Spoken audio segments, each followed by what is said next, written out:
Blog Talk Radio. The purple angel, oh purple angel, you're next to me. Purple angel, oh purple angel, you're next to me.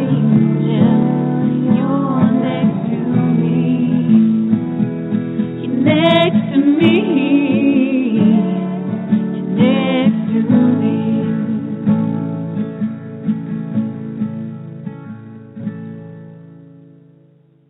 Well, hi, everyone, and welcome to Alzheimer Speaks Radio. I'm your host and founder of Alzheimer Speaks, Lori LeBay. And I just want to thank you all for being with the show and helping support it. It means a lot. We're making a really big difference. You see, Alzheimer Speaks was started because of my mom's 30-year journey with dementia, and it has just been life-changing in a beautiful, beautiful way for me.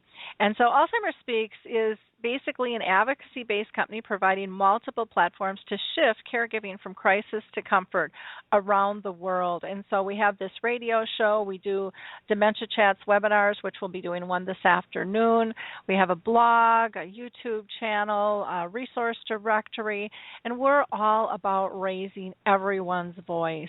If you're living with dementia, personally diagnosed or caring for someone or a business professional or an advocate, we really want to hear from you because Alzheimer Speaks believes that by joining forces and sharing knowledge and just having these everyday conversations about life with dementia, that we're going to be able to help remove the stigmas and myths attached to memory loss that, isolate people. And it's just not fair because of an illness that people should feel so helpless and alone. And together, I think we can truly help people understand the true needs of this disease and create a supportive environment where people are compassionate again and learn to help one another. I know that Alzheimer Speaks is having an impact and making a difference, and that isn't just because of us. That's because of the collaboration with all of our audiences across all of our platforms. Each time you like us and share an episode or a blog post or a Twitter, you are spreading the word that there's hope. And so I want to thank each of you for doing that. And when you see our information come across, if you can like it and share it with your, Google groups or Google circles, your Facebook friends and families, your LinkedIn colleagues, your Twitter tribes, all of those people need to see and hear and know that there's information available to them so that they can tap into it when it's needed. A lot of times people won't talk about their needs, but when you see information readily available, it becomes more trusting and more comfortable to reach out and grab when you need it. And we were recognized as the number one influencer online regarding Alzheimer's, according to ShareCare and Dr. Oz. And again, that was due to you taking those few seconds to share knowledge on social media and having conversations when you're speaking with others. So again, I really, really appreciate it so much. If you'd like to join the conversation today, you can easily do that. You can do it a couple of ways. We have a chat box that you can use where you can type in your answers, and I'll be reviewing that throughout the show. Or you can call in live to 714-364-4757. Again, that's 714-364-4757, and we would absolutely love to hear from you, your questions, your comments. Our guests are always open to fielding calls and when people call in, so please don't hesitate to do that. I would also like to let you know that there's a few organizations that I think are critical for people to know about. One is you're going to be hearing a lot more about creating dementia-friendly businesses and communities and becoming dementia aware. And one of the best places to start is using the purple angel, which is the new global symbol for dementia. You can find that easily just by going to alzheimerspeaks.com. Go to our About page, and there's a tab regarding the purple angel. We want this symbol to be as well known and as well accepted and respected as the pink ribbon is for breast cancer, and there's absolutely no reason that we can't do that. All you have to do is read a short poster, and once you've done that, you can utilize that symbol on your Facebook page, in your emails, on your Twitter accounts. It's absolutely endless. If you're a business, you can apply it to your marketing materials and your website as well, just to show your support to shift our dementia care culture around the world. If you are, struggling with this disease and you're looking for an Alzheimer's association close to you, I recommend that you go to Alzheimer's Disease International. You can just Google that.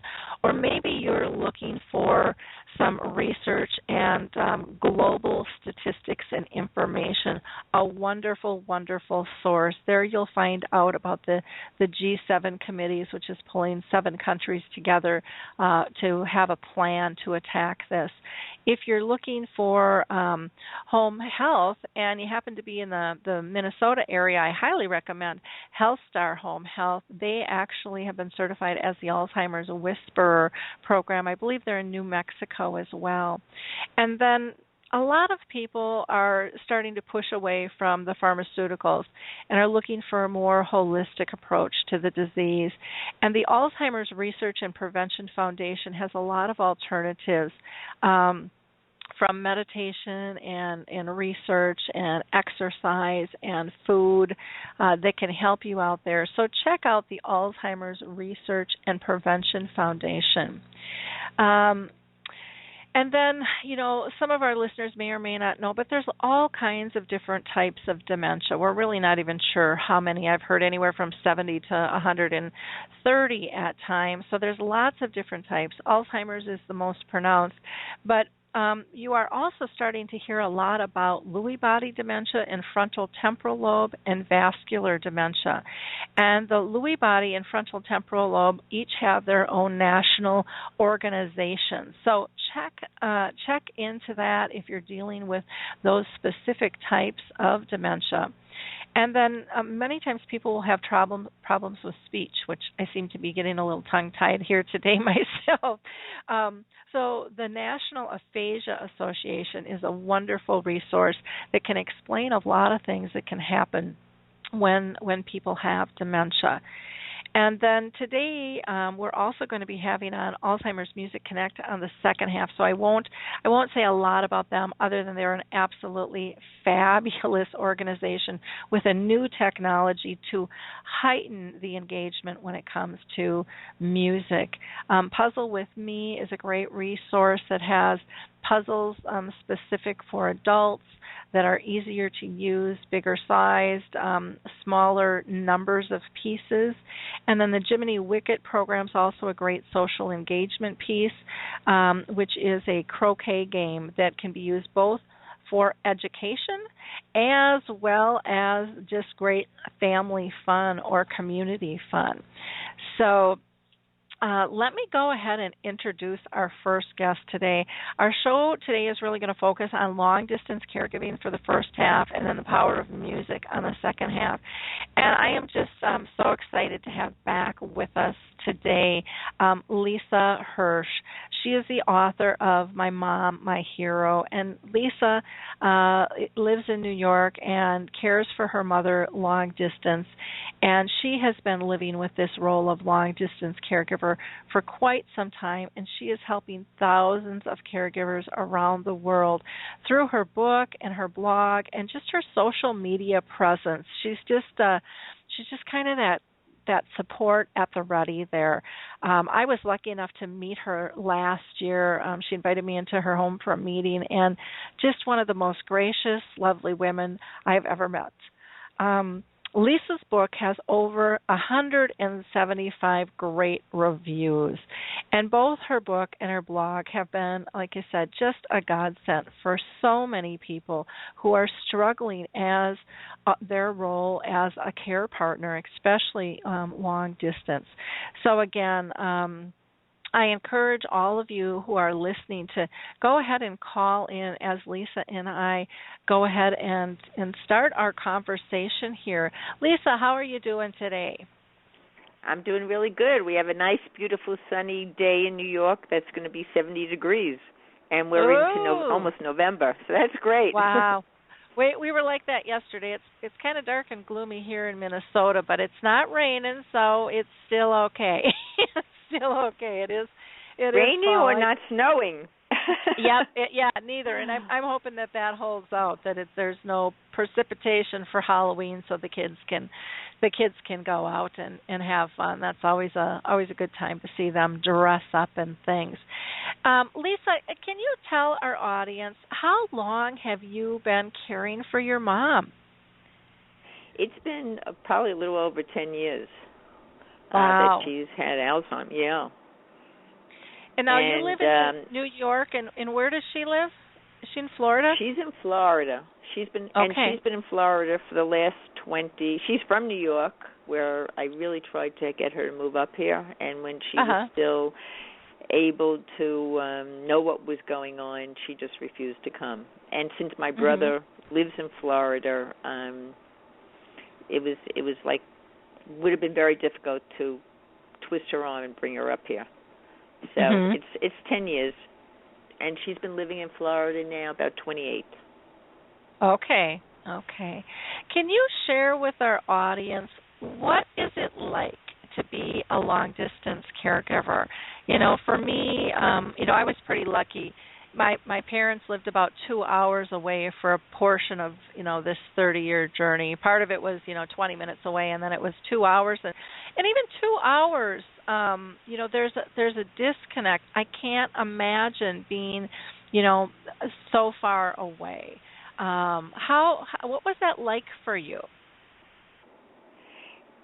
It's difficult. It's very difficult, and when I go to see my mom every few months, it's hard in the sense of because I hadn't seen her for a few months, not knowing what to expect. Although my brother will send me videos of her, and before she entered the nursing home, I spoke to her every day, which now is not feasible. So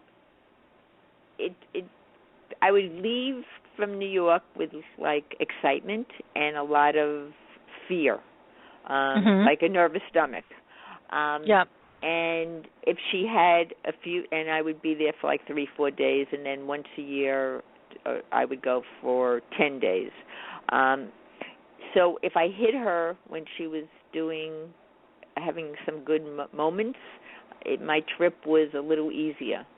And if I hit her where there were a few days where she wasn't doing that well, then it made it more difficult. And I can't tell you how much I cried sitting at the airports waiting for the planes to come in every time I left. Because that was the hardest, was leaving. Leaving, know that I would not be able to see her for a few months. But, one of the things that, regardless of being long distance or not, is it's like you could cross out those two words because I am still her daughter. She's still my mother, and I'm still a caregiver, knowing what my mom is going through and how all these changes are happening. So it's like a double-edged sword there. You made me kind of tear up when you said you can cross off those two words, because I think sometimes you hear people use that as an excuse to not connect. It's too far. But there are ways to still be able to connect, even if there's distance between you. I'm in a support group, and there's a woman in my group who her mom lives in New Jersey. But it's like a 2.5-hour car ride each way, and she has a sister that lives around the corner, and her sister is never there. hub sister has not participated at all with her mother. And wow.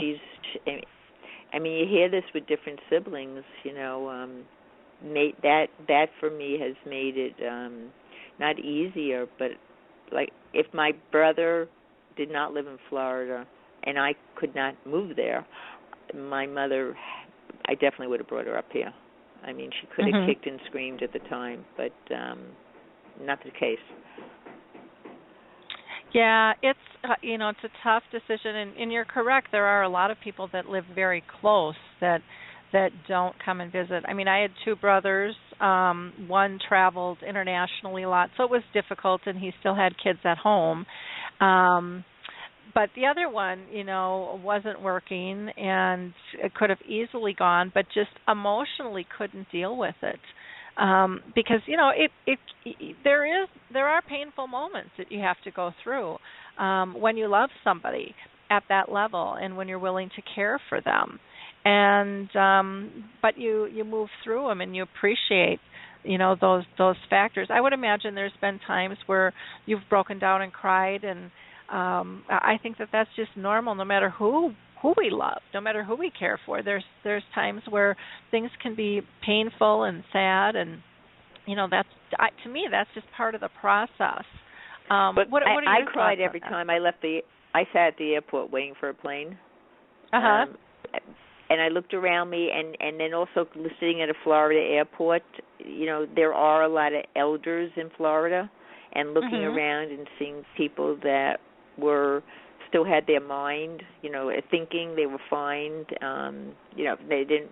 Some of them are in wheelchairs. Some of them can just walk right in, and it would be like thinking of my mom, where she could no longer do that. So there were different connections for that. One of the times a few years back, I brought my son with me to see my mother. He usually came with me twice a year, and my mother used to love when my son made her eggs. So the last morning there, and it was a 3 or 4 day trip, he's making Grandma his special eggs. And I happened to say to my mother, we'll be leaving later today.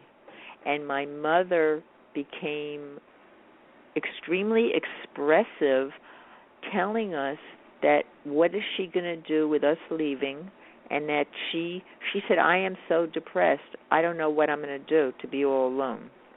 Now, she wasn't all alone, but she was all alone. And she would not eat the eggs that my son made. It was horrible. It talk about like guilt and oh my. So after that, which became harder, is every time I saw my mother, I knew she was understanding everything, or most. She was understanding. This was. I could never say to her, "Goodbye." I'm going back to New York. I won't see you tomorrow. I had to make up stories of, I'm going to see a friend. I'll see you later. And I knew that she wouldn't remember that I was there.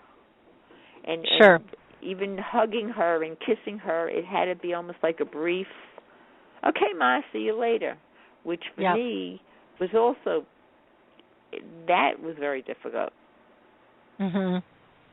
Yeah, it is hard. But again, you have to put them first, and what are their needs and their comfort level, because you can rationalize and they can't all the time. And that saying goodbye is always tough, because for me, I know there were times, not all the time, but I would think kind of in the back of my mind, what's it going to be like next time? Is there going to be a next time? If she was having some health issues and stuff, and you can just love them the best you can, and know that's all you can do. With this whole process. I've had my mother. I've had my mother occasionally say to me once or twice, "You're not a good daughter. You don't come see me, Ma. I was just there a few weeks ago," or "Ma, I live in New York. I just can't get on a plane." I mean, now I can't reason that with her, even though there wasn't reasoning. And then she'd say, "Oh, I forgot you don't live near me.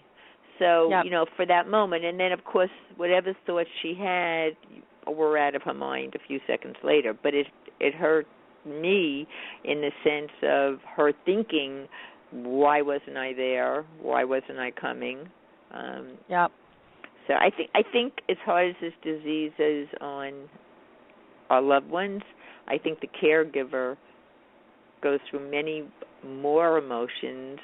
We're not living the disease, but we're not living with the disease, but we're living the disease. Yeah. Yeah. And it is those moments, they just trigger you, and they kind of take you back, because we all think, well, of course they know who I am and they know where I live, and of course they know this stuff, but they don't.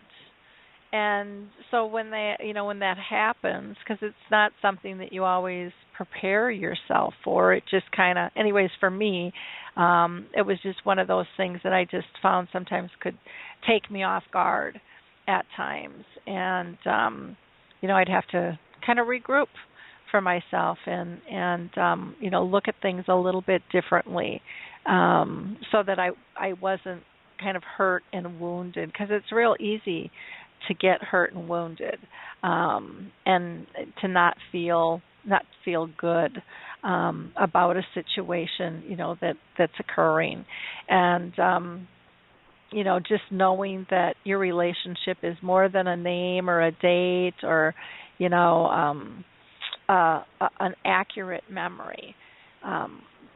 For me, that helped a lot, Mm-hmm. But so what were some of your kind of pros and cons that you saw of, because, there's some pluses and minuses to being a long-distance caregiver?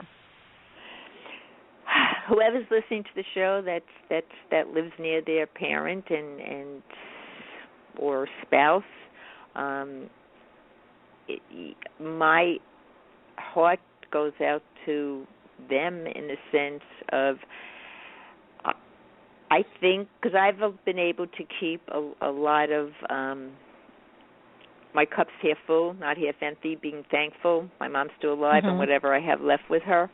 I think that if my mom and I live very near each other, and I was going to the nursing home just about every day, and seeing the illness in front of me and her good moments and bad moments, not that there's bad moments, but lucid moments, and I think it would be a lot more difficult, although I wouldn't have then the anxiety of when I haven't seen her for a few months of what is she like now, and will I hit her for this special, precious few days that I have with her. Will she be able to know that I'm there and be with me and hold my hand and smile and sing songs?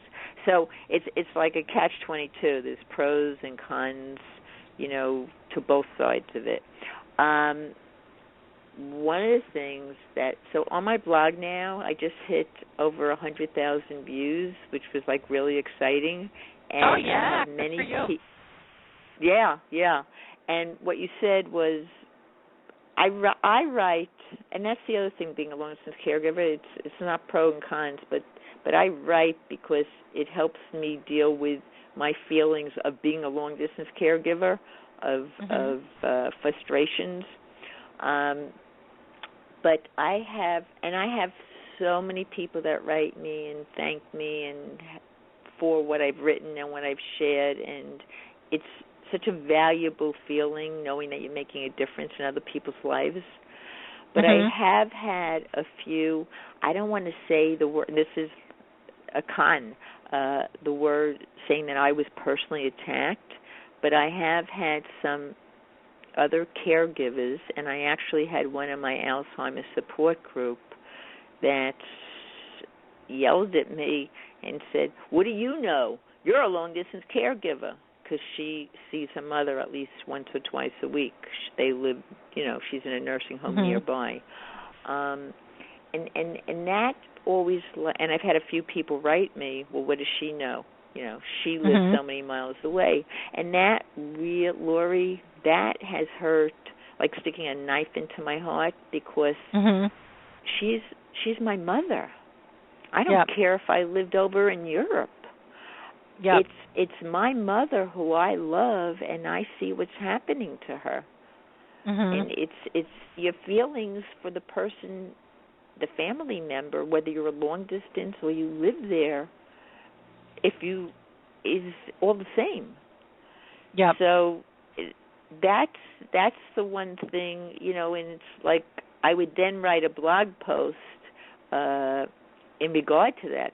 I've written maybe 2 of them, and with the girl from my support group, she apologized to me, but it's still like kind of hurt. It's like I don't know if they're blaming me or just I don't really understand it, but anyway. Pros and cons. One question.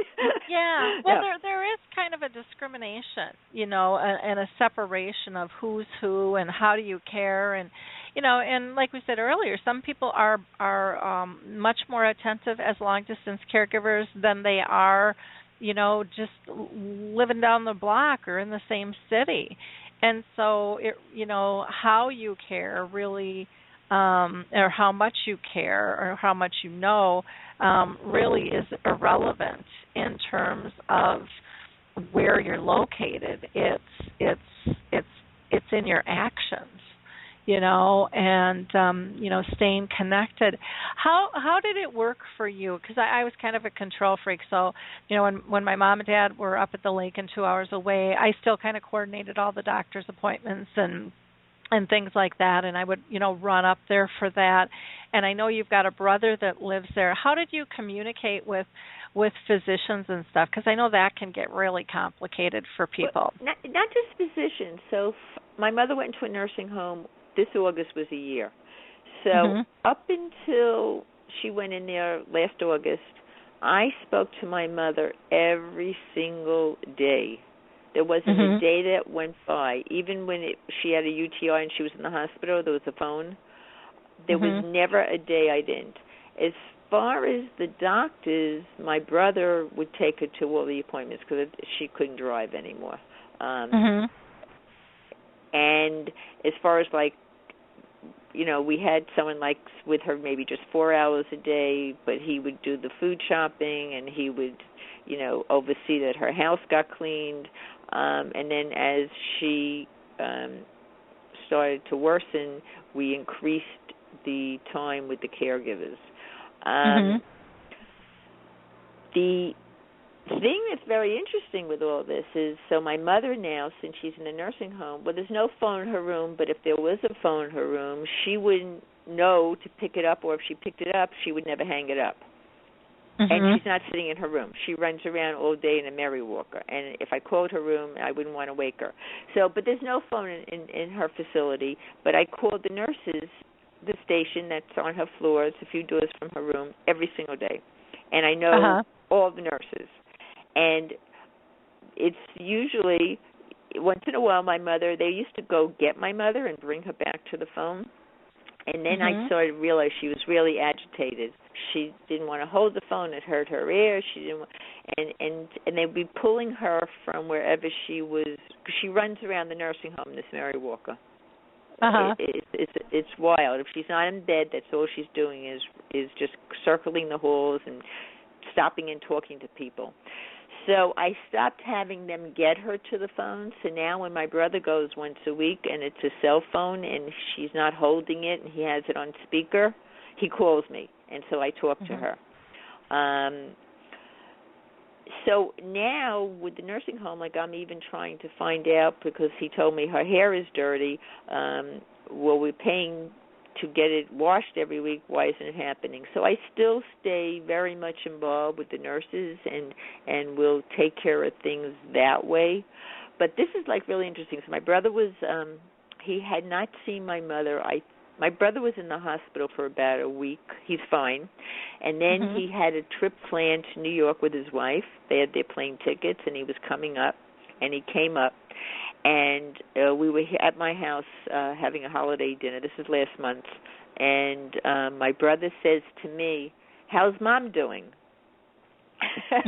And he was asking Lisa, because he knows that Lisa, even when he's away, when he's home, he doesn't call the nursing home ever.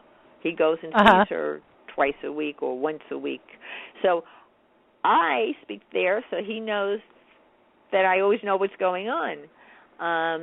And so after the next morning, I called the head nurse there immediately, knowing that my mother did not realize no one came to see her. But I knew, and I was really not upset with my brother, but I was really upset that, my mother has had no one. And so it was like asking all the nurses. I mean, every time I spoke to the nurses, it was saying to my brother's in New York, please, or he was in the hospital, please make sure my mom give her an extra hug, an extra this. So there I was still being my caregiver through the nurses, and not until my brother went back, I put him on a plane on a Sunday, did I feel better that my mother, and she wouldn't know whether he came or didn't come. So the caregiving role, took a different side to it, but it was kind of interesting, my feelings with it. Okay.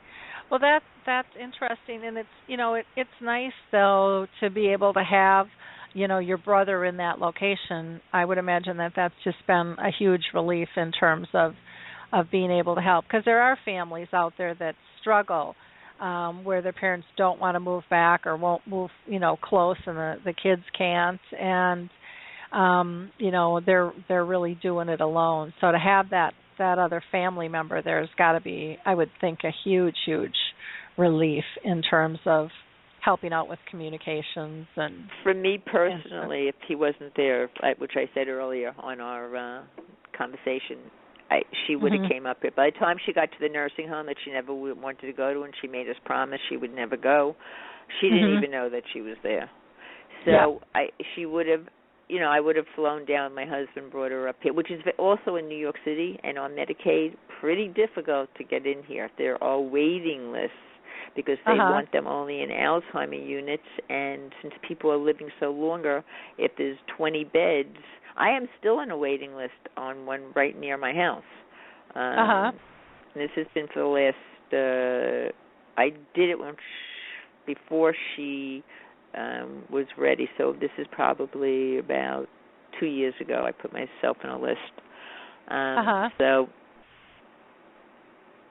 if she could have came in on a private pay, they would somehow find room for her. They'd put her on a different floor, and then when a bed opened, they would move her. Yeah. Well, that's interesting, and every state is a little bit different, so and it is smart to get on those waiting lists ahead of time. I know with my folks, when they were living up north, and, my dad had brain cancer, my mom had dementia, and as my dad's health declined, it was evident that they needed to move closer into town. And so I put them on a waiting list for a building that was being built, an assisted living.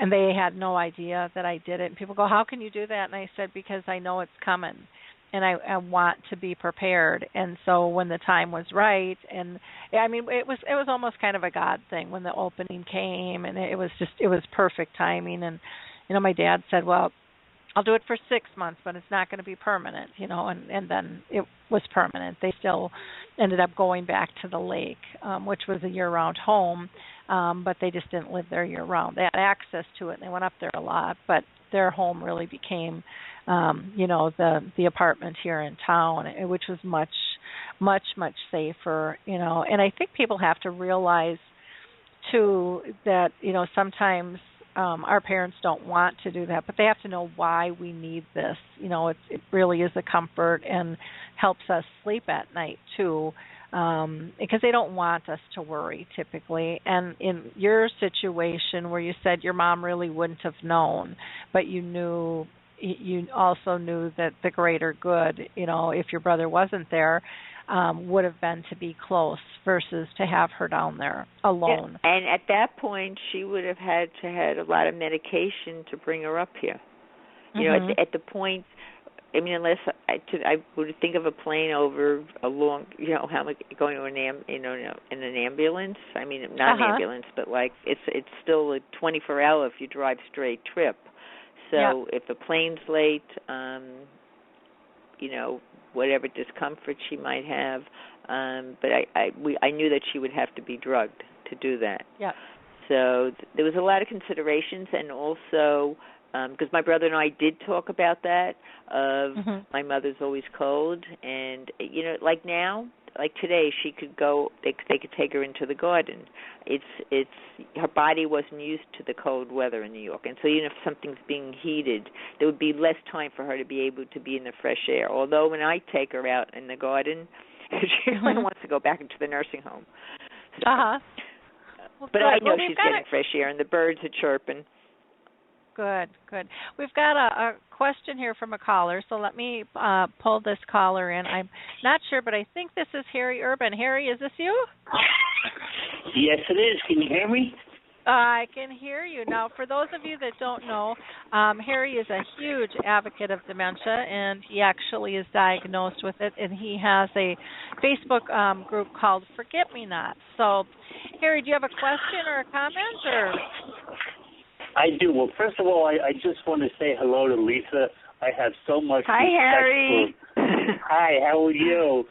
I'm good. How are you? I'm fine. One of the things I would like to bring up now, I've been living with this disease now, Alzheimer's. I was diagnosed over 10 years ago, so my points of view and the way I see things are through the eyes of dementia. I visit so many care facilities and visit patients in there, and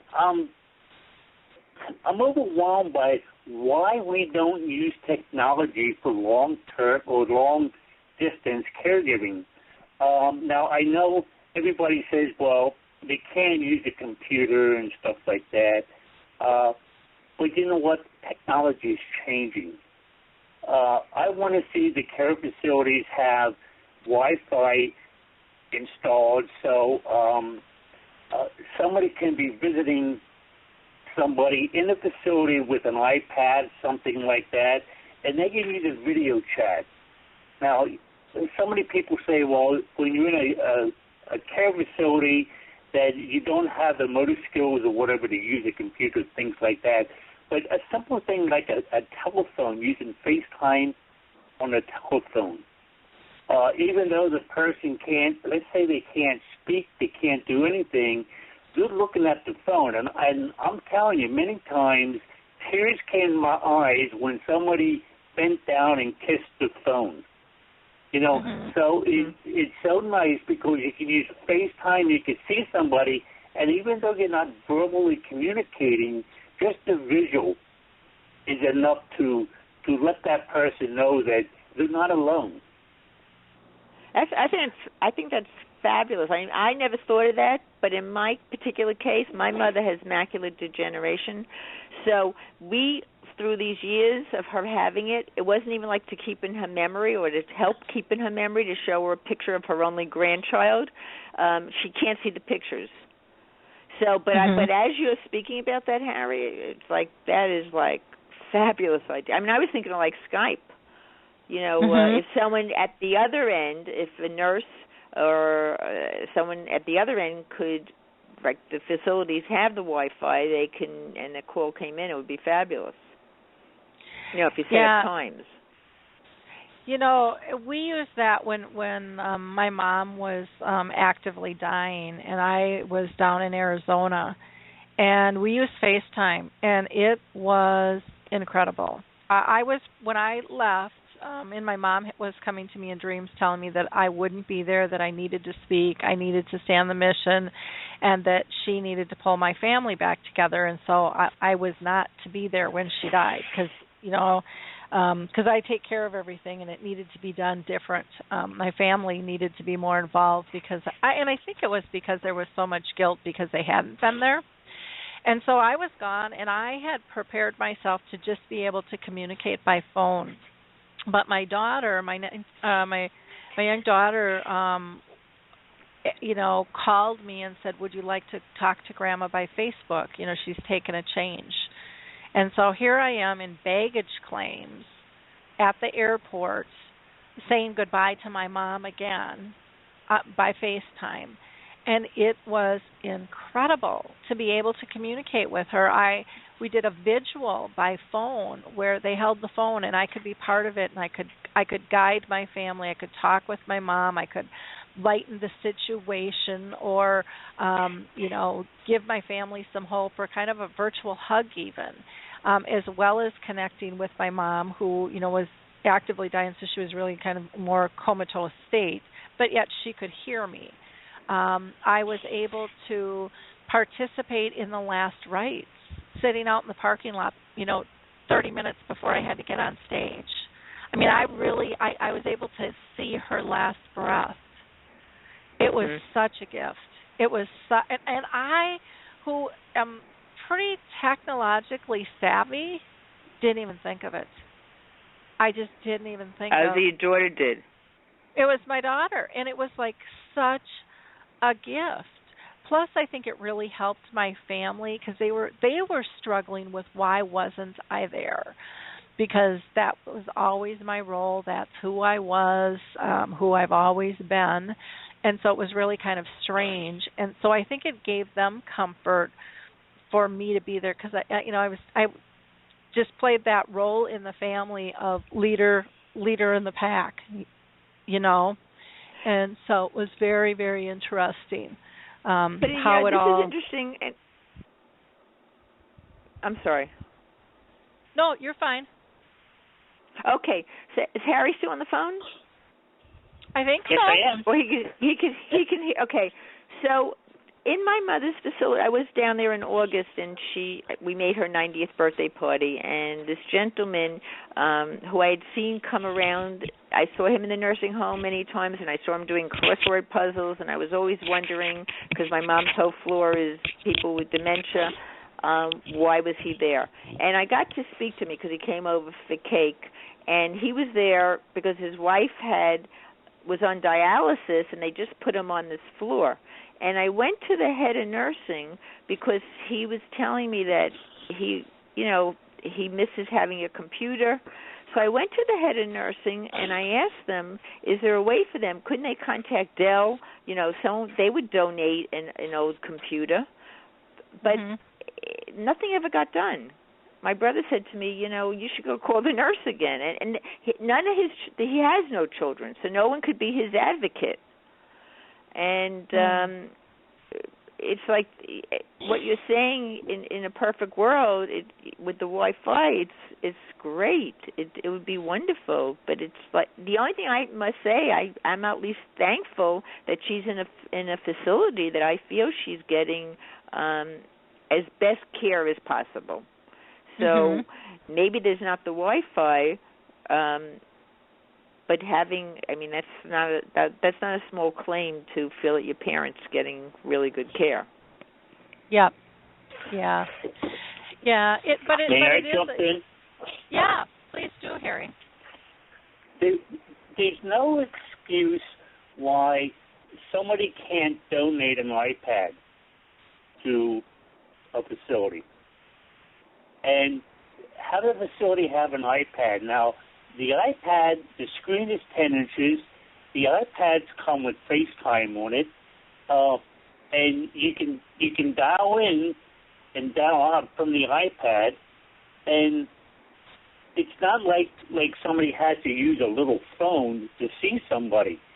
But if every facility could just invest a couple $100 into an iPad or have somebody donate one, so many people would benefit from that. Now, we all think of the patients in the later stages, but I'm here to tell you that 80-90% of them is in a condition where that would make a difference to them so much. And if they would have an activity director, whatever you want to call them, just go around with the iPad and just make phone calls. Yeah. It's a fabulous thought, an idea. Well, and they are doing that. The Alive Inside program, started with the iPods and doing the music. And it's so sad because our system is so broken because one of the doctors, I don't know if either of you have seen the movie. I think it's out on Netflix now. It's called Alive Inside, and it's absolutely incredible. Have your tissues with you because you will laugh and smile, not out of sadness, but out of pure joy. I'm getting teary-eyed just thinking about it, because you see them put play this music and put headsets on people, and their whole body language changes. They start singing, they start nodding, they start tapping. One woman who always used to walk her put it aside and asked the man to dance. I mean, it was so absolutely incredible and powerful and beautiful. But one of the doctors said, I can write a script for $1,400 a month that I know isn't going to have near the effect as a $40 iPad, but I can't write a script for a $40 iPad and headphones. Now, how sick is that? That's a really broken system and something that needs to change. And I think, hopefully as there's more studies going on, that will help. We've got another caller on the line, so let me go ahead and pull this person in. We've got somebody from a 201 number. You are live and on the air. Did you have a question or a comment? Hi, Lori. It's Michelle DeSocio. Hi, Harry. Hi, Lisa. Oh, hi, Michelle. How you doing? Doing very well. Very interesting conversation today. My mom, just to give a quick background, has dementia 15 years. The first 5 misdiagnosed, lived with me. And once she was diagnosed, she insisted on placement. It was difficult for us to accept, but Mom knew she was sicker than we understood. And looking back, she knew what she needed. So she's been in 3 facilities over the 10 years. Now, the first facility, Mom was very much better and cognitively functioning well, but she needed help with everything. So eventually she could not call us anymore or turn the TV on. So the staff, we would make a phone call, and the staff would help her out, and that was great. If we would have had iPads back then, it would have been a great tool, because we spoke 3 times a day, but it would have been nicer to have been face-to-face in between visits. As the disease progressed, we had to move Mom to a facility that was better able to take care of her. The new facility that she's in, they don't have the staff available to help with technology. I'll tell you that. She gets excellent care, but they are thin on staff. She has had an MP3 player there for about 3 years. Medications were not working, but I knew music would work. Every time I go there, I play my iTunes for her, and she sings and sings. My mother can barely put a sentence together, but put Sweet Caroline on or some George Harrison. It's amazing, Michelle, right? And amazing. It's incredible. Yep. Now, we've known this for years, but to get that for the nursing home to do that, they'd rather drug her. Well, when the drugs weren't working properly anymore, they decided to put the MP3 player on her, and my mother's a happy camper all day long. I've had people stop me saying, I can't believe that's your mother. She's singing all day long. She can't say a word. She doesn't even say hello. So it is incredible. It is sad, though, that the nursing homes, they may have the equipment and the ability. They have Wi-Fi. They have computers. They don't have the staff available to sit one-on-one with a patient. To work the technology. Well, what's sad though is a lot of them do, and it could be incorporated even as an activity with people where you would just set everybody up with their own little music to listen to. But in this movie, Alive Inside, you'll see what one person in a room connected to the music does. That nobody else can hear the music, but they're watching. And they get excited, and you can see and feel the room change. I saw the movie, Lori. I did. I saw it, and I'm saying to myself, why is it taking so long for this to catch on? Because I think caregivers know this. Yeah. Companies, I think, are so afraid of theft, and it's like, really? We have to stop going down the rabbit hole all the time and really looking at what's working and not be, you can lock things up in a cabinet. You can do, various things to protect things. Activities don't always have to be group functions. I think that's a shift that needs to be made too, that everything has to be, it's got to be bingo, or it's got to be volleyball, or it's got to be whatever. People like their one-on-ones.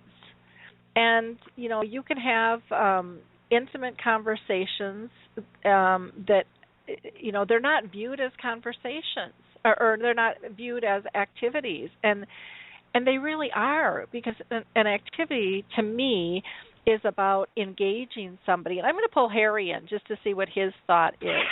Since you're living with dementia, Harry, do you think having a one-on-one conversation or someone giving you an iPad, do you think that constitutes an activity and keeping you busy and comfortable? Absolutely. Now, I don't buy the excuse that we can't make this happen because they're understaffed and everything like that. Now, I'm thinking back to the candy stripers in the hospital. They were volunteers that went in to help.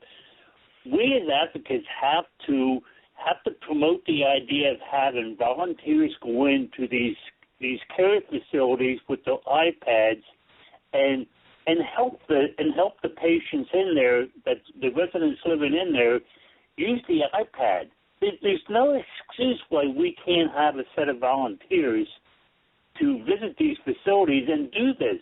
I mean, it's something that we can do right now, and we can make it happen.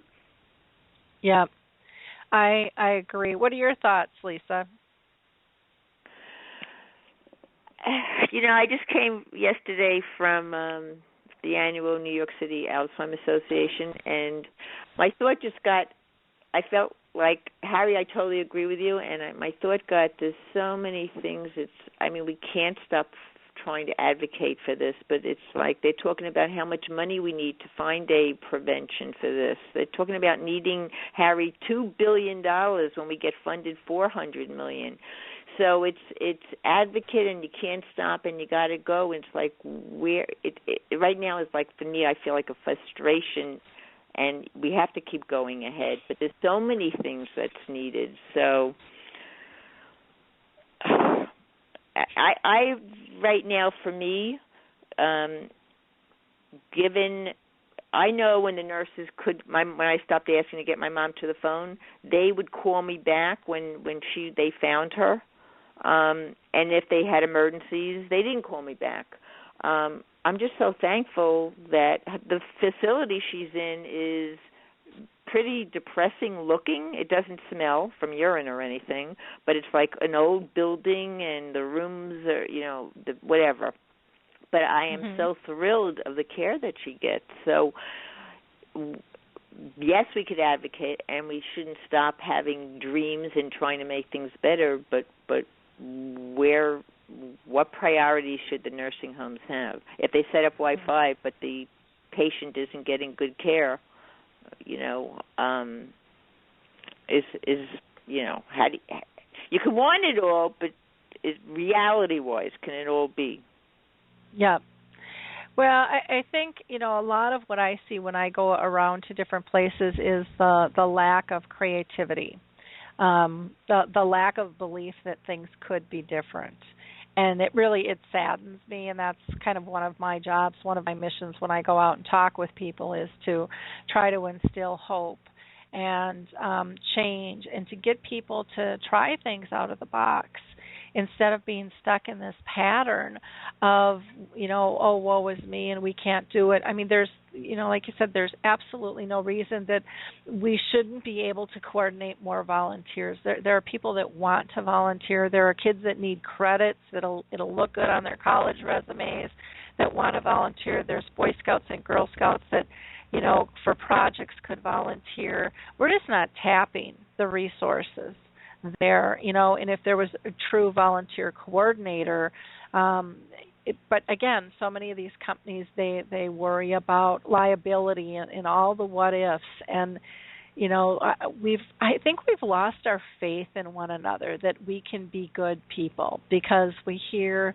so much bad out there, and it saddens me. But I believe that we are good. The majority of us are good, and we are creative, and I truly believe that we can make a difference in one another's lives using our own personal skill set to come forward instead of just having to be in the box. But, what burns a passion in us, allowing us to do that, to help others.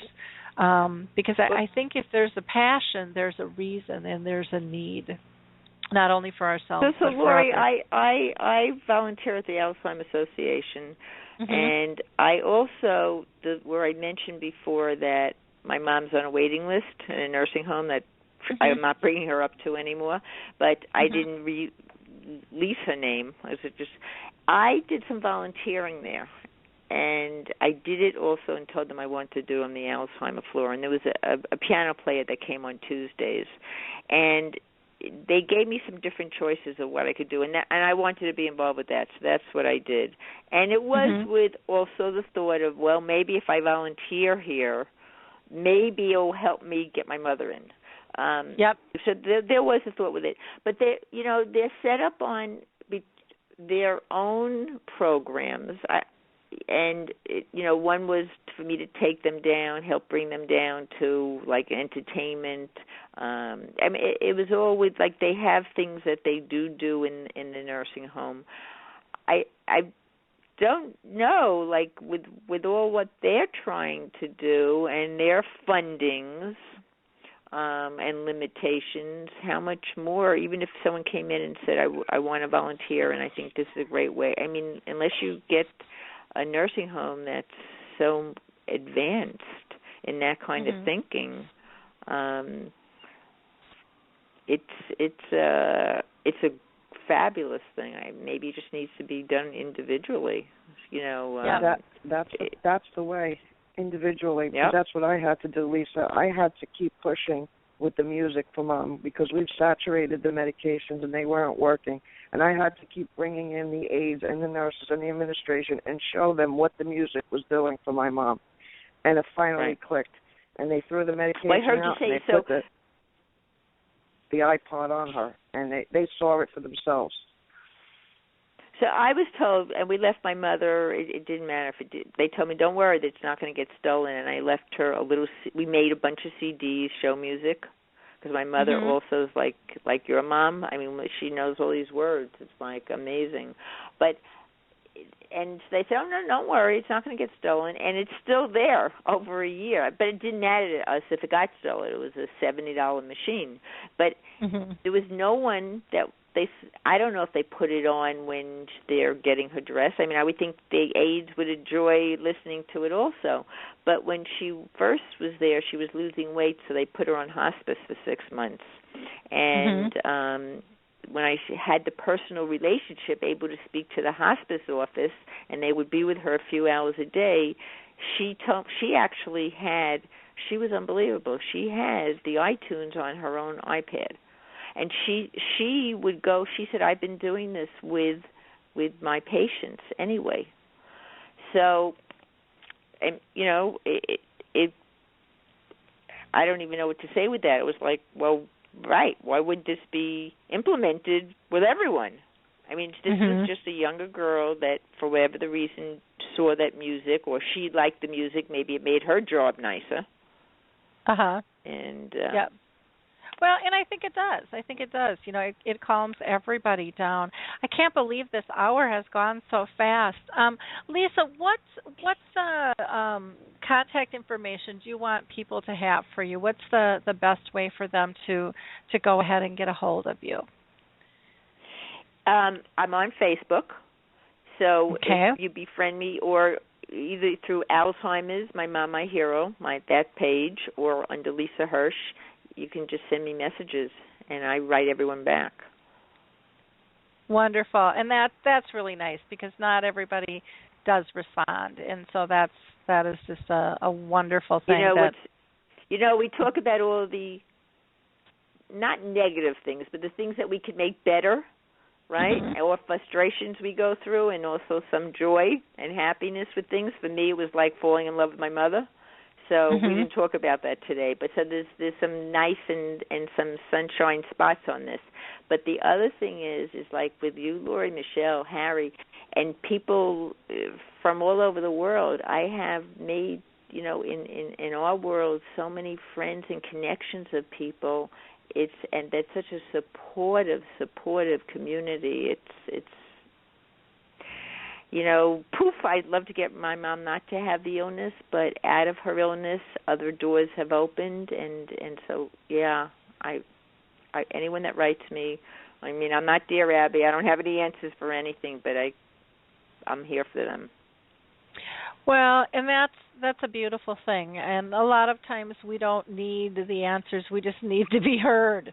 We just need to know we're not alone in this journey. And, people have advice and, some things we've gone through, or we might be able to give one another different ideas. And it's just that support. I mean, you don't expect your friends to have all the answers either.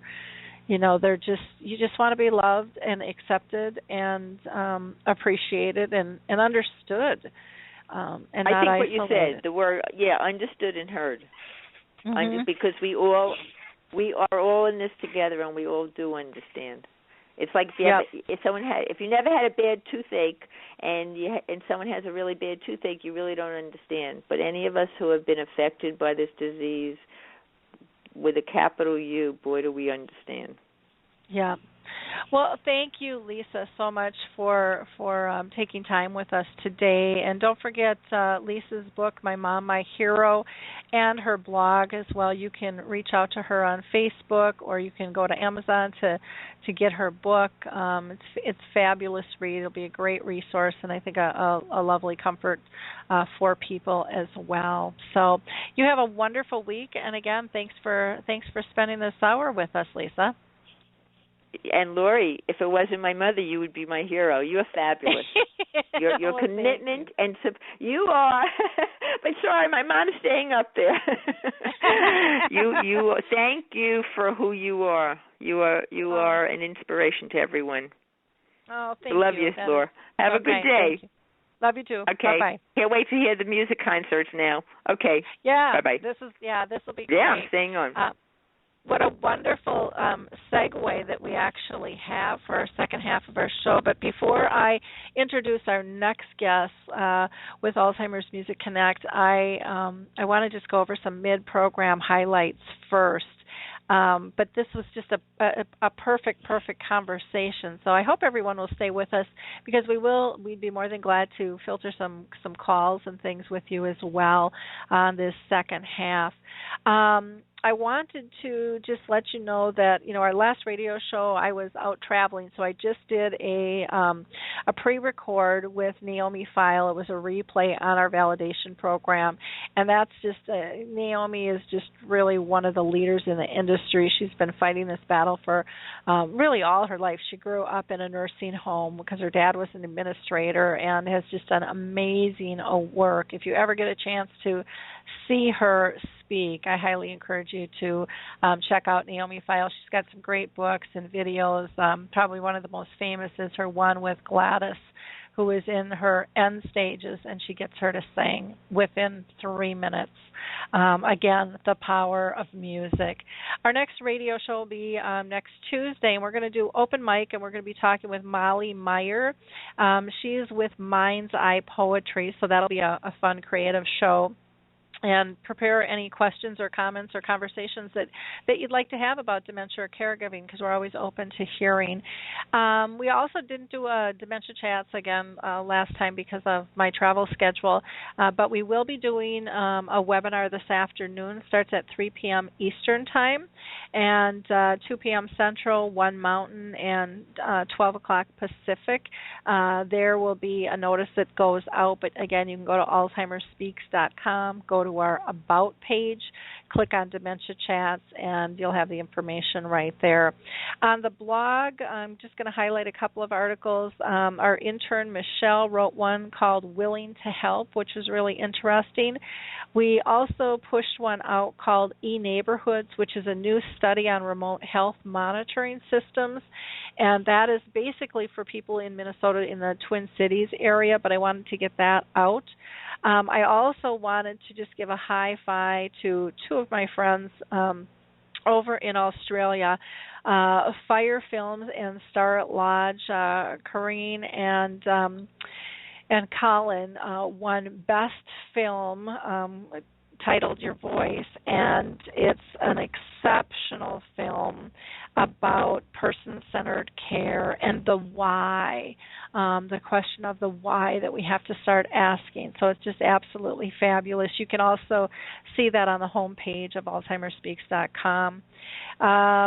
And then there's also a couple of great videos on my website with Greg O'Brien, who is a journalist who was diagnosed with dementia as well. And he's got a new book out called On Pluto, which is absolutely fabulous as well. So let me go ahead and introduce our guests this afternoon for our second half. We are so honored to have Ron Gregory, the founder of Alzheimer's Music Connect. For those of you that aren't familiar with the company, when you're combating caregiver fatigue and burnout, which is just a key factor for pretty much anybody who cares and tries to give their best, what you're going to find is that Alzheimer's Music Connect is here to help us be better caregivers. And Ron is going to share with us some exciting new technology that they have called the Attis oscillation, which combines natural occurring brain waves and a soothing repetition of sounds, which helps the brain connect to music. And this is something that is extremely therapeutic, much better than just plugging in a CD or downloading something from the website or listening to the radio. And we know how powerful those can be. This heightens that experience. And Alzheimer's Music Connect has done extensive studies to show how the care recipient experiences this calm state while their music is being played, and that condition, that calming state, remains for up to 3 hours, which, in turn makes everybody's life easier. And it also can give the care partner a break. Maybe they want to meditate, maybe they just want to take a bubble bath, whatever. But, when we're calm, it's just a wonderful, wonderful thing for all of us. So repeating this system, they have found daily provides just a great connection for the person you're caring for, while giving a little respite as well to the person who is the care partner. And it's just as simple as turning on a CD. So welcome, Ron. How are you doing today? I'm doing great, Lori. It's wonderful to hear your voice, and what a kind introduction. You can be my spokesperson. Well, I just so believe in your company and your products. I've seen the effects. I've always believed in the power of music.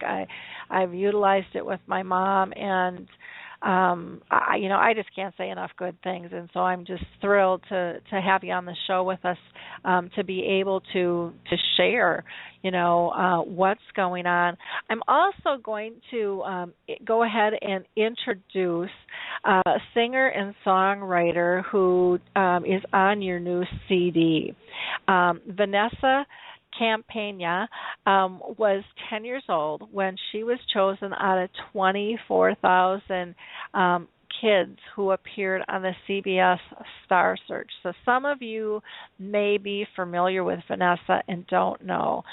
Since then, she has shared the stage with some of the greatest artists in the music industry, like Reba McEntire, Sugarland, Trace Atkins, Blake Shelton, Alan Jackson, Brooks and Dunn, Loretta Lynn, Keith Urban. I mean, I just kind of go, wow. That's just amazing. Vanessa was also honored and humbled when the world-renowned multi-award winner, director, and composer Marvin Hamlisch asked her to join him for variety shows with the National Buffalo Philharmonic and Pittsburgh Symphony. I mean, what an honor. I just can't even imagine what those connections felt like. So welcome, Vanessa, to the show. How are you doing today? I'm wonderful. How are you? Well, I am thrilled to have you on the show. Your new CD that you did with Alzheimer's Music Connect called Memories, the Songs and Spirits of Christmas, brings such comfort and calmness and just contentment. And I have to tell you that I am not one of those early Christmas people. But since I got the CD, I play it a lot, and my kids are even looking at me like, "Mom, this is so not you." But your music is so beautiful, and I know, that you were picked from thousands of vocalists to be the voice in this new holiday CD, and Ron, you did a great job in picking the right voice because Vanessa is incredible. What I want to do is kind of throw a few questions out to Ron first, and then Vanessa, I'll come back to you if that's okay. That's perfectly fine. Okay, sounds good. Okay, so Vanessa, I'm going to go ahead and just put you on hold for a second. And Ron, before we really get started on this, can you tell people, because I always think people are interested in this question, have you been personally touched by dementia?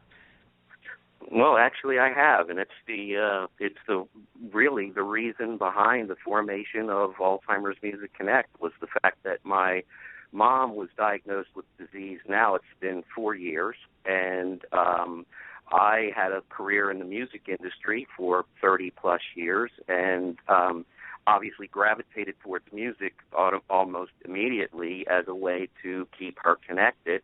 And so that's kind of how the company started in its infancy.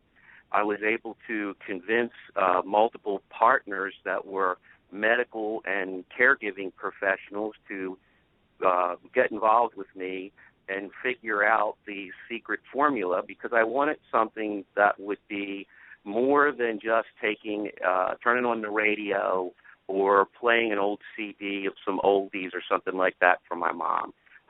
It needed to be not just music, but could we do something that would actually be therapeutic?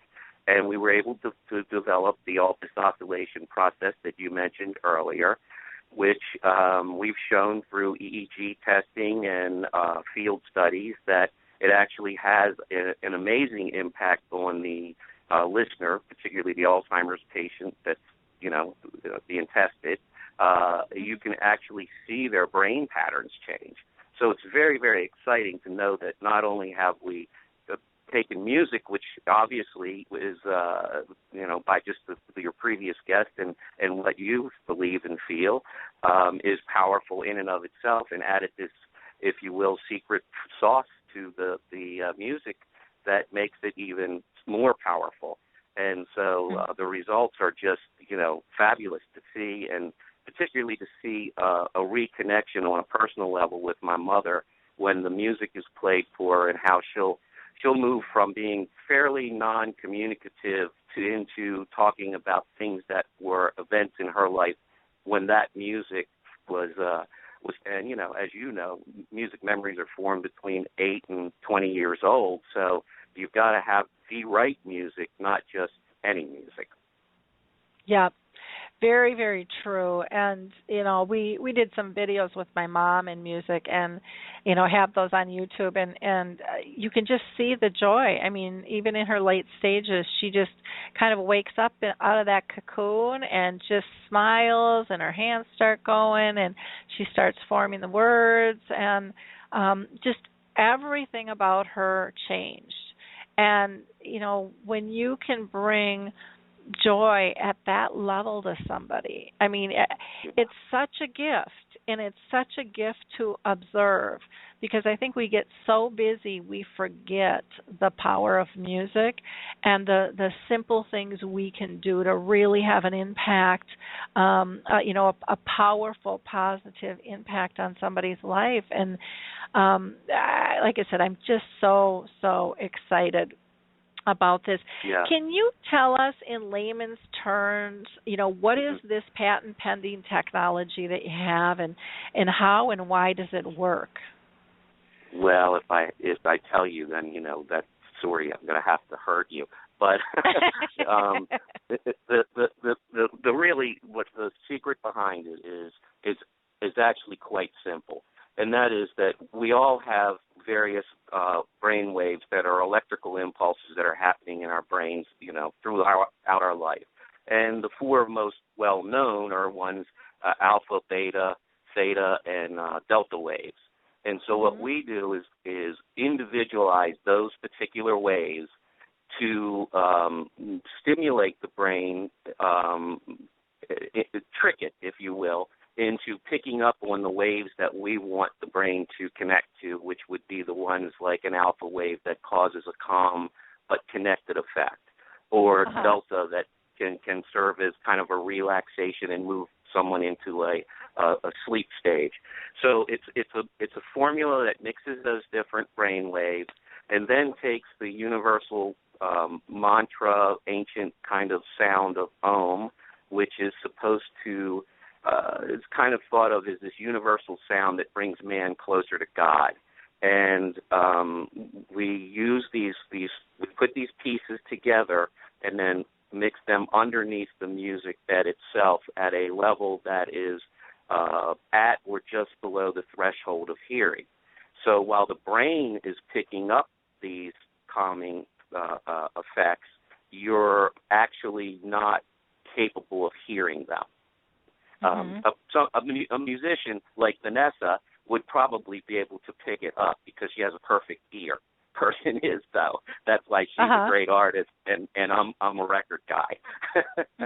So it's kind of exciting. But to make your point, especially when you talked about your own mom, and it's as we've seen people go through various stages of this disease, they lose their ability to communicate verbally, and they need that the deprivation of stimulation only leads to further decline.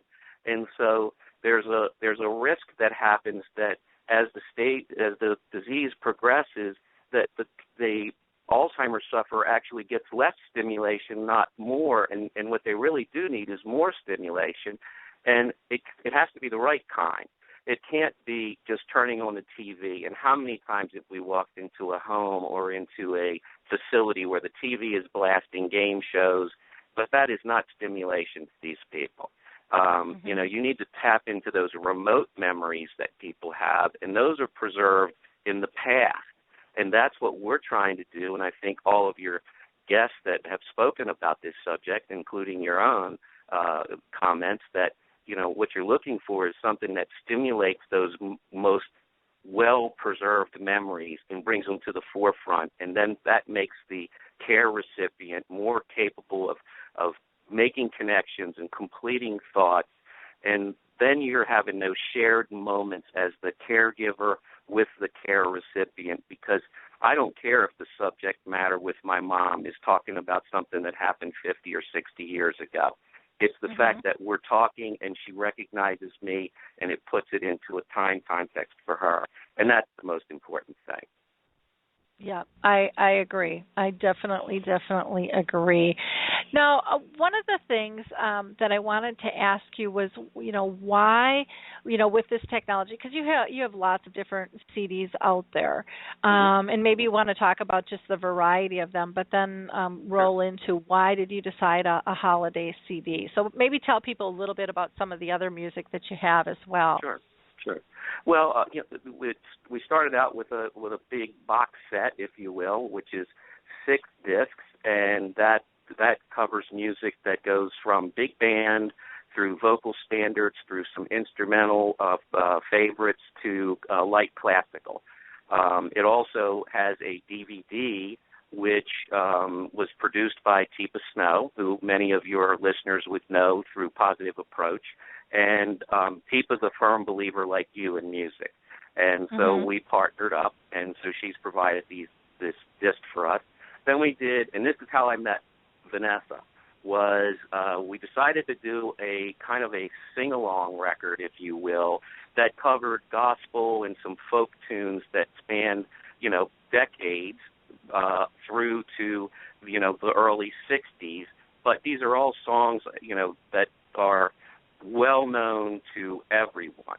And the producer actually brought Vanessa into the studio, and she actually recorded 3 songs. And the minute I heard her voice, I fell in love and said, this is, an artist I want to work with.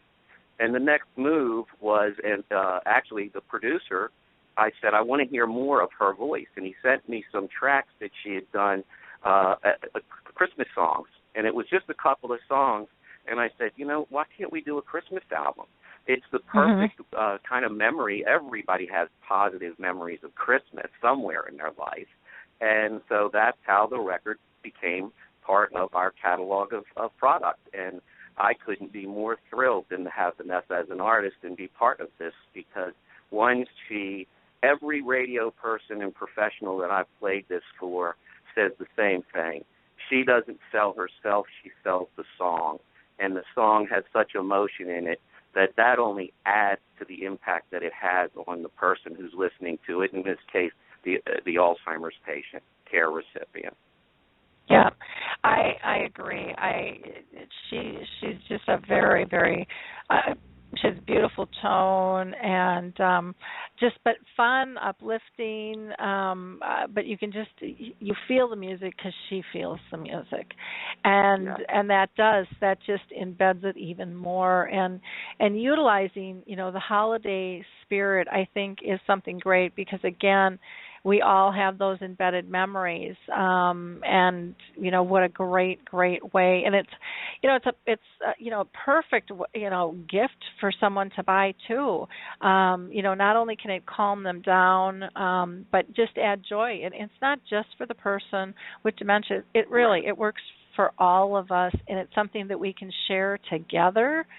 And people are always looking at what can they do. Well, music is power, and music is comfort, and we have to stop overlooking that. We've got to get this word out. We talked in the earlier session about the power of music, and then you add in the technology that you have with your music, which enhances things even more. It's incredible. It's absolutely incredible. Can you tell us how you came up with the title for this? I always think there's usually a story behind there. Maybe there's not, but I wish I could make one up that would really be good, but I can't, because it was simply a play on first we played around with the idea of, the spirit of Christmas, how do you play on that, and it just fell into place kind of naturally to say the songs in spirit of Christmas, because it is true. The songs are important. They played roles in all of our lives. I mean, I think back, I remember seeing Santa Claus at my house. I don't know if everybody else does, but I did. I know I saw him. I swear it. He even ate the cookies. But, it's that whole thing of bringing back those memories, and it is a spirit. There's a feeling of giving and caring that I think happens at Christmas time that for whatever reason it should be every day, all year round, but at Christmas time especially, people seem to open up and want to share those family moments. And that was a big part of the purpose of doing a Christmas record, was it was something that could be shared with the family in their home with their loved one. And when you think about it, 80% of the people that are being cared for with this disease are being cared for at home. And so why not make this an inexpensive, easy way that the whole family can share in those moments? And believe me, my mother, when the entire family is around and the music is playing, she is more engaged and alive than I could ever. I can't even put it in words to describe the difference, how different she behaves and how positively she behaves. So it's a wonderful thing, and Vanessa just did the most incredible job on this record. I couldn't have asked for more from her, and her producer Ricky Witkowski, who happens to live in Pittsburgh and is a great guy, and just put this record together and engineered it in a way that I think makes it unique and very special. Now, Ron, what is one of your favorite songs? I mean, I really can't even pick because I just love them all. But if you had to pick one, I'll put you on the spot. If you had to pick one, if I were going to pick one song, what Vanessa and Ricky were able to do was take a very, very well-known, popular song, obviously, and put their own spin on it. And while it doesn't leave the tradition of the song, it just has a production quality to it that makes it so different that, again, some of my radio friends out there from all my years in the business have just come back with such positive feedback. In fact, they said, if you remember, there was a David Bowie, Bing Crosby version of this song done in the very, very early 70s, and it still tests through the roof for radio stations. And so when they heard this, they went, this could be that new version of the song. So cool. it not only is it a personal pick for me, but obviously I have some radio friends out there that feel the same way. So it's just exciting to be involved on that level. Well, let's listen to just a snippet of The Little Drummer Boy before we pull Vanessa in here. Come, they told me, pa-ram-pa-pam-pam, a newborn king to see, pa-ram-pa-pam-pam, our finest gifts we bring, pa-ram-pa-pam-pam, to lay before the king, pa-ram-pa-pam-pam. Beautiful, absolutely beautiful. Well, let me go ahead and pull Vanessa back into the conversation here. Vanessa, you still with us? I'm here. Your voice is absolutely gorgeous, and Ron is right. That The Drummer Boy is just a beautiful, beautiful song. I have to ask you, though, as an artist, what made you decide to get involved with Alzheimer's Music Connect?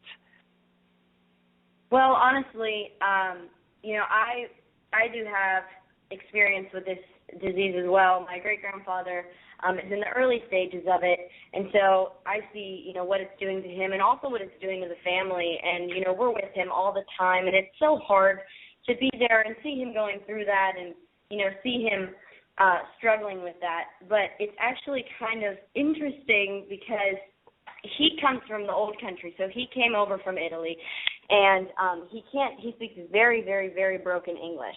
But when he does speak, he always ends up singing something. And we're not really sure where it's coming from, and we don't know. He says, well, I used to sing in the hills of Italy and all of this stuff. But it's when he does say things, because, as it's getting worse, he's not talking a lot because it's hard. He obviously does not remember a lot, but when he does, he starts singing. And to me, I think that says a lot, and just what you guys were saying about how music just totally speaks to people. It's music therapy, and music therapy can get you through a lot of things. And about a year and a half ago, I put together a show of a lot of oldies. So I would sing Connie Francis and Doris Day, Etta James, Frank Sinatra, all of those kinds of songs. I put them together, and I would take this show to the nursing homes, and I would sing these songs for the folks that were sitting there, and people that haven't spoken in years, or people that, don't interact with anybody but, the nurses. The nurses can't really get them to talk. They're just kind of quiet. Their faces would light up, and they would end up talking to me for sometimes, hours about things that they remembered due to a song, they heard At Last. And this one woman said, I remember exactly where I was the moment that I heard that song for the first time. I sang Mama by Connie Francis, and they started telling me about the memories that they had with their mom, way back when they were little kids. And it just brings out these memories. Music brings out these memories in people, and I think it's one of the most amazing things, seeing their faces light up and hearing their stories. I just think it's wonderful that music can do that. It can heal, and it can help bring life back into their eyes and bring life back to their caregivers as well, because, as I said, it's, and you guys know, Ron, with your mom, it's very hard sometimes. So if music can do that, I think it's wonderful, and that's why I wanted to be a part of this, because I truly believe that music brings memories back to people, and, if it can just help them remember just for an hour, just for, a few hours, then I think it's 100% worth it. Yeah, exactly. You know what, I'm going to pull in Harry Urban, who was actually diagnosed with dementia, and we'll just get his thoughts on the power of music, if you don't mind. Harry, are you still with us? I sure am. Let me say one thing. When you played that snippet, Vanessa was singing to me. The hairs of my arms stood up. It was like some kind of connection I had. I mean, you hit on $1 million solution here. That I felt so good. That she has the voice that she's singing to me. She's not singing to anybody else in the room. She's singing to me. That's the connection I got. That's wonderful. Thank you. That makes me so happy to hear that. Yeah, it is. It's very, very powerful, and it's just so soothing. Ron, what is your thoughts to Harry's comments? You got to be beaming back there. Harry just validated everything that I believe, and that Vanessa is a singer who delivers the song. It isn't about her and her style and her desire in the way she wants to perform. She takes the song and she owns it.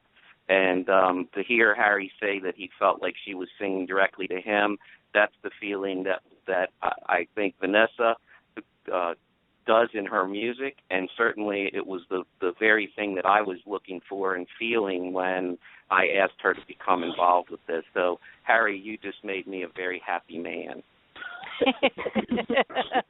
and Vanessa, I can't imagine what that makes you feel like as well, in terms of just, knowing, validating the work that you do and the passion that you have. It truly is a wonderful feeling, because, like I said earlier, I mean, that's one of the many, many reasons that I enjoy music so much, and that's why I do what I do, to see the reactions of the people and, to hear them, and just to make, honestly, it's to make it a difference. If I can make somebody happy, or if I can make somebody smile, just for a minute, I mean, that's honestly what I want to do, That's just what makes me happy, to see other people happy, and that means so much, Mary. So thank you. It truly means a lot. So, Harry, I'm going to throw a couple of songs out to you, and you tell me which one we should play a snippet of next. Baby, It's Cold Outside, or Chestnuts, or I Saw Mama Kissing Santa Claus. What one would you like to hear? Both of them, all of them. All of them, huh? God bless you, Harry. God bless you. Well, let me. It would be. Oh, go ahead. It would be a hard choice for me. Maybe it's cold outside. I've heard. I must know 6 or 7 different versions of it, and I would really like to hear a snippet of how Vanessa sings it. Okay, well let me play that here. I really can't stay. Baby, it's cold outside. I've gotta go away. Baby, it's cold outside. This evening has been hoping that you drop so in. very nice. I'll hold your hand, they're just like my ice. mother will start to worry. Beautiful, what's your my father hurry? will be pacing the floor. Listen to the fireplace roar. So what do you think, Harry? Oh, I like it. I like it a lot. I really like Dean Martin singing it and Ron Stewart singing it. Wonderful. Yeah, it I is do have a beautiful. question, though. Sure. I do have a question. Now, we all agree that music is wonderful therapy, but I think it depends on the moods we're in. I mean, you can't just say a certain type of music fits everything. Like some days my moods are vastly different than other times. Like maybe I really enjoy big band music, which I do, but maybe my mood is that I don't want to hear that. I want to hear the more elevator type music, the nice soothing instrumentals. I'm big on instrumentals. I just love it, and things like that. So maybe this is a question for Ron that do you see a different type of music for people living with dementia that you have to focus on the different moods that we're in? There's definitely, obviously everybody goes through moods and shifts in what they're feeling day to day, and that applies obviously to someone who is impacted by Alzheimer's or any dementia. But what we try to do is all of our packages are kind of designed around a tempo, so that it's, we do have some instrumental packages, and clearly, some people like jazz, and so we've got some jazz offerings, and we've got some, standard instrumentals that were well-known tunes that are put together in medleys. So, we're very sensitive to the fact that people's moods change, but I can tell you that the overall reaction in terms of positives, and we saw this when we did a full day of filming with Teepa Snow at a facility in Atlanta, and to watch her engage with these people and get them involved in the music, it was primarily the vocal tracks of like the Frank Sinatra type era, and then some of the folk stuff, which that was like Amazing Grace and songs like that. But there was one gentleman who was at some point in his life, Harry, he must have been a real jitterbug dancer. And he reacted to the big band record, and he actually made a spin move on Teepa that he almost knocked her down because she wasn't ready for it. And it was, even she said, wow, that's pretty cool. But, you're right. People's moods change, and we try to be sensitive in the way we put the music together in our packaging. So, yes, we're aware of it. Wonderful. Well, good question, Harry. Good question to get clarified for people on that. Vanessa, do you have a favorite song that you like? Well, I'm kind of with Ron. I love the little drummer voice. I think it's we had a lot of fun just recording this album because we really broke it down, and we made it an acoustic Christmas album, so it's all stripped down, and honestly, that's my favorite way to sing, just because it's very simple, and so this was a lot of fun. I love Little Drummer Boy, but I think probably one of my favorite ones on here is What Child Is This? Or Oh Come All Ye Faithful. So, okay. Let's go with What Child Is This? What child is this who lay to rest on Mary's lap, sleeping, whom angels greet with anthems sweet, while shepherds watch are keeping. You know, it's just so soothing. Your voice is just so engaging. It's just, I feel bad I'm only playing 30 seconds for people because it really is just so beautiful. You know, when I was going through and listening, you know, you have such a nice variety on there. The other one that I just wanted to play for people quick is Jingle Bell Rock, because that's just kind of a classic too. Yes. So if you don't mind, I'd love to play that one here for people. Please.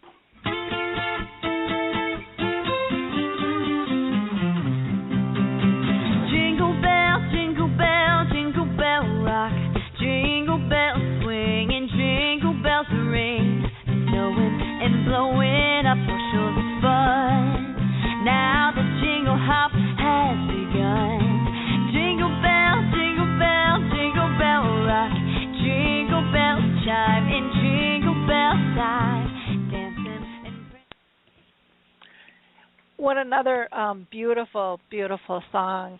You know, the list just kind of goes on with, you know, so many fun songs. How did you guys pick? I mean, there's so many wonderful Christmas songs out there. How do you go through that process, Vanessa? Well, Rick Wachowski, who is the other producer on this album, so Rick and I, along with Ron, we all worked together on picking all of the songs, and Ron kind of gave us his list, and I gave him my list, and we just, you know, finally ended up coming up with 18 songs that we all agreed on and thought, these are going to be the best. We think these will bring back, you know, the most memories. These are the most popular. And so we decided on those ones. I mean, all Christmas songs are wonderful, and they all bring back different, you know, all different kinds of memories. But we thought these ones have, you know, probably the best chance at it. So that's what we chose. Well, what Vanessa doesn't know, Lori, is that part of the research process that I do. Is, you know, we do a lot of research to determine, okay, what are the top tunes that we're going to go after, and part of the list that she saw from me was actually a very researched list, and fortunately they overlapped quite well, so there wasn't a lot of discussion beyond that. It was a great matchup. She's got fabulous instincts, and it turned out to be a very easy collaborative effort. Oh, cool. That is so fun. Now, Vanessa, I wanted to ask you this question too, because usually there's something, you know, when you're working on a big project like this, there's something that stands out, you know, about the process of pulling this together. Was there like an aha or just a really special moment for you during this process of making this beautiful CD, Memories, the Songs and Spirits of Christmas?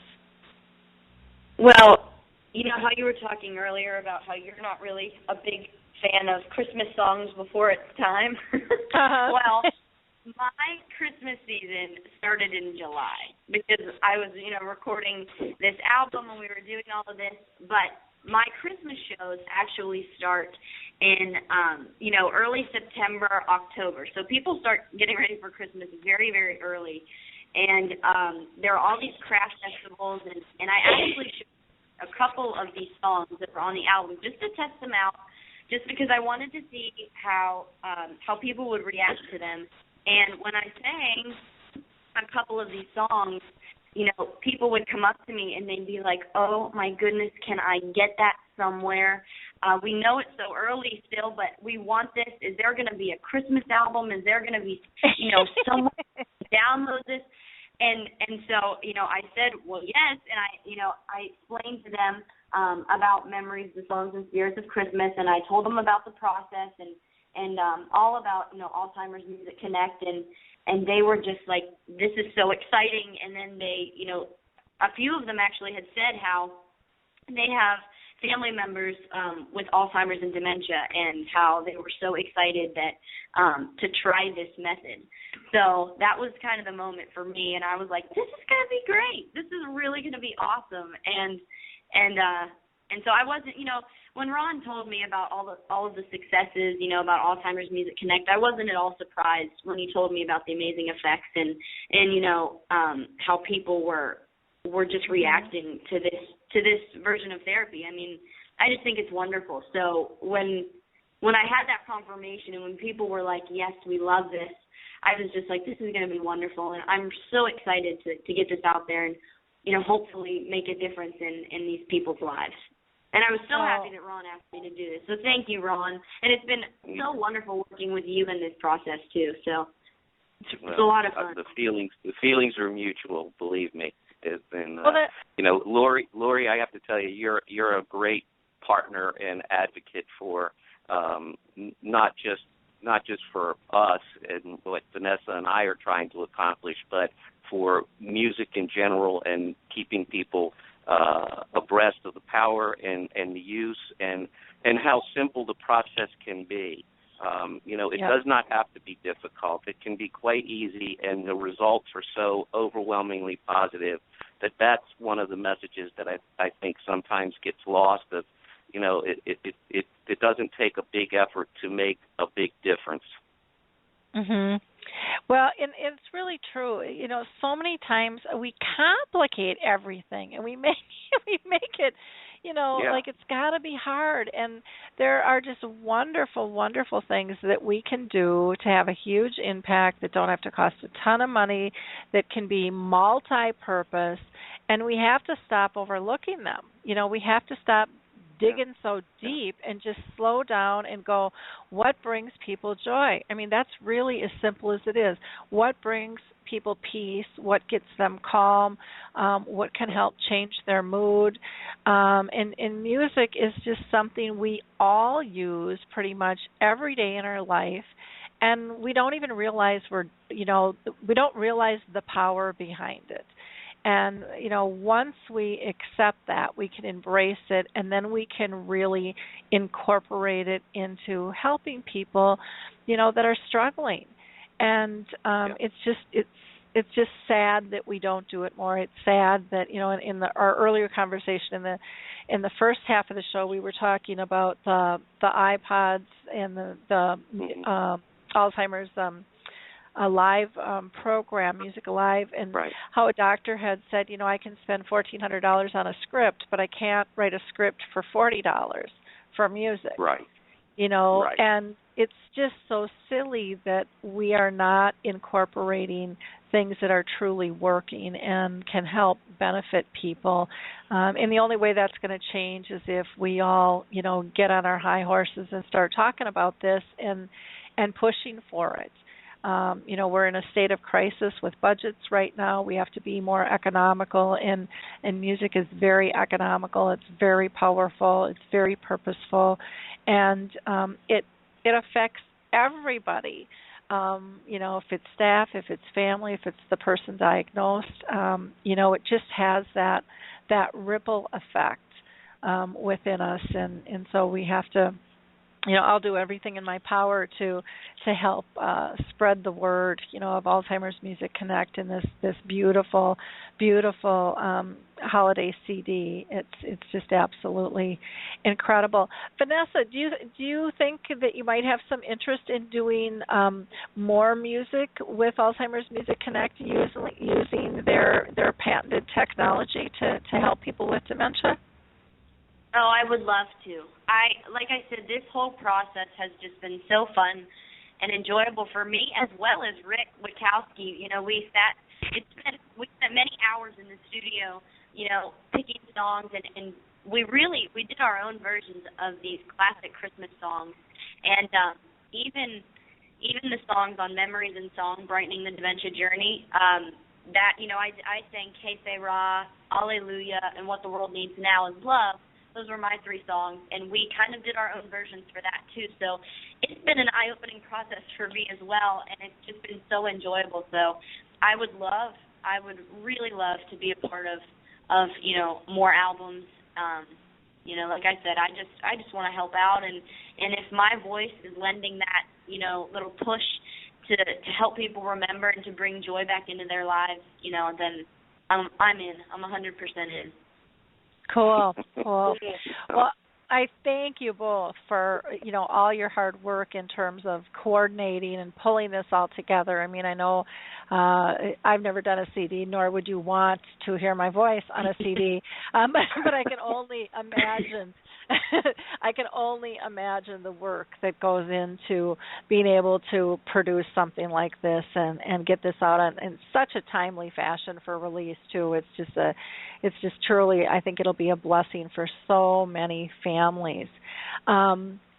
Now, in order to, to connect people to you on our page here, we do have, you can go to Alzheimer's Music Connect. You can just click on that link. It'll bring you right to their homepage. To get the CD, Memories, the Songs and Spirits of Christmas, again, click on that link. And I also have a link that'll go right to Vanessa's website as well.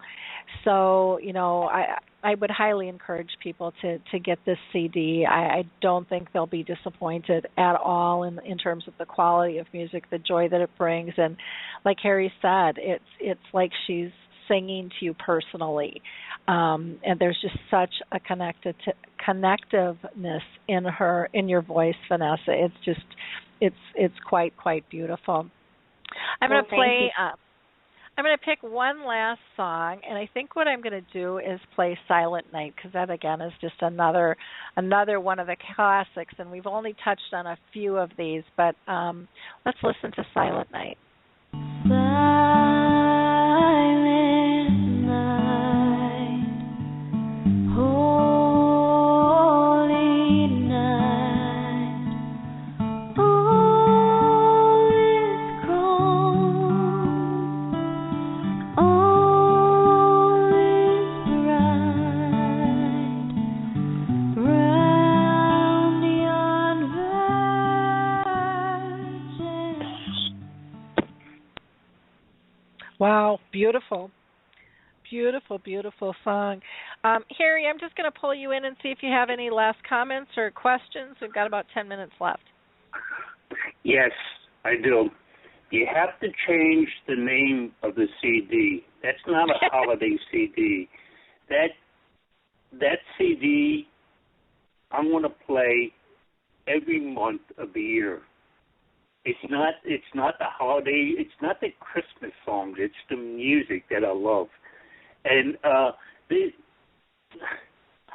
that CD is going to be wonderful.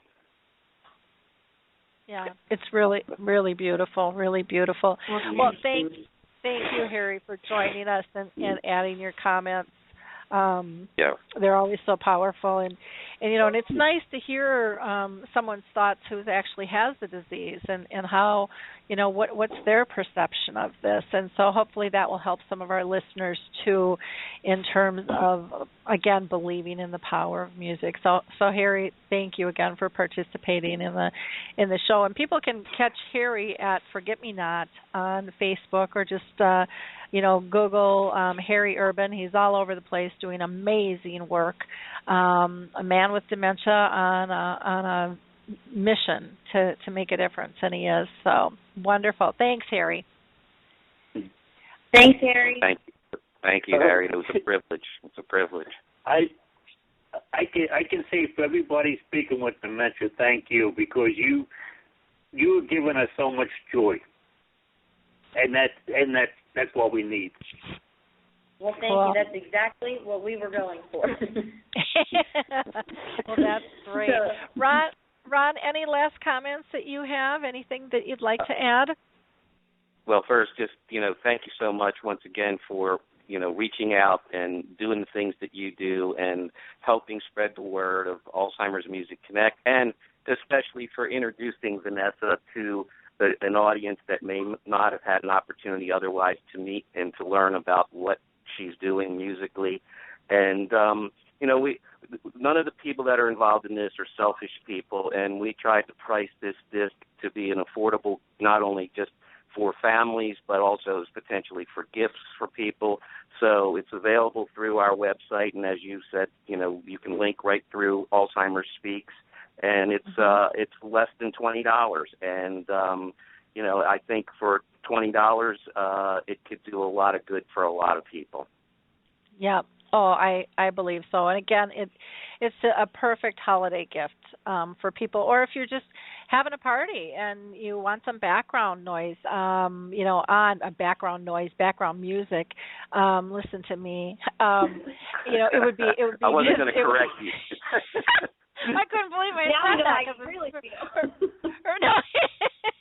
No, because it's just so beautiful, and it would be just a great background drop back for a party. I mean, it would just be wonderful to be able to hear that playing. And like I said, you sent me a sample, and it's just like, oh my gosh, it's just absolutely gorgeous. I can't wait to play it. My daughter is pregnant, and I can't wait to play it for the baby.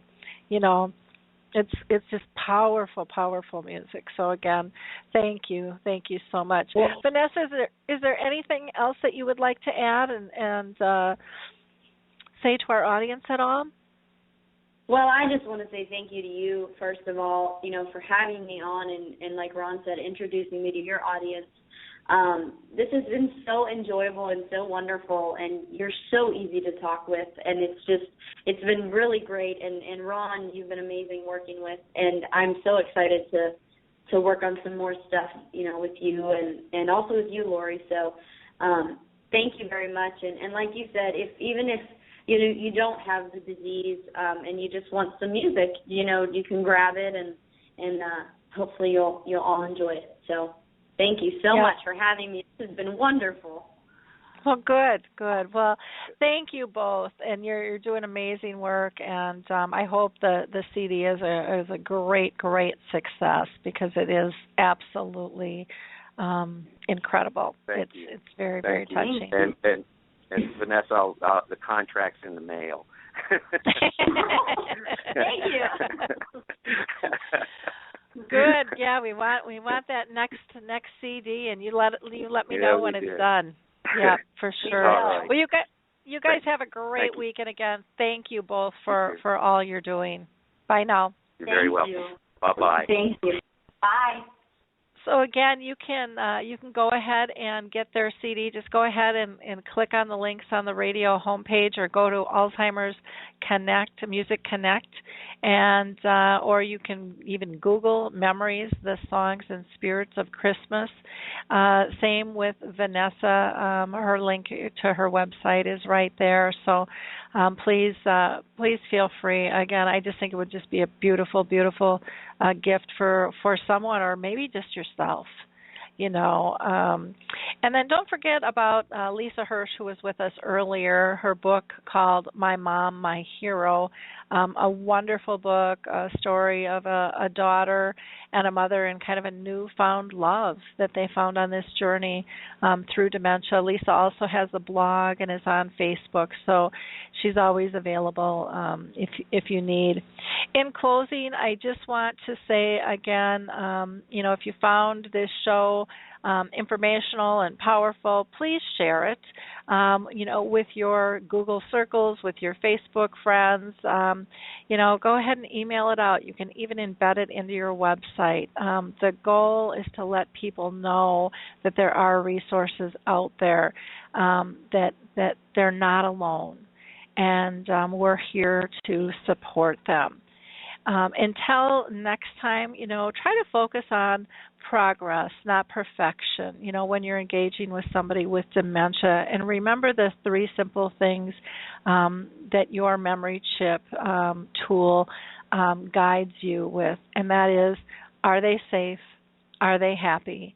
Are they pain-free? You can claim your free memory chip on AlzheimerSpeaks.com. Just go to the tools. You'll have to register as a member, but then you'll be able to get it at that point. So again, thank you all so much for being with us today. Have a blessed week, and we will talk with you soon. Bye now. Hey everybody, Jared Sebestier, host of Retire Repurposed. This podcast is dedicated to help people transition into fulfilling and purposeful retirements.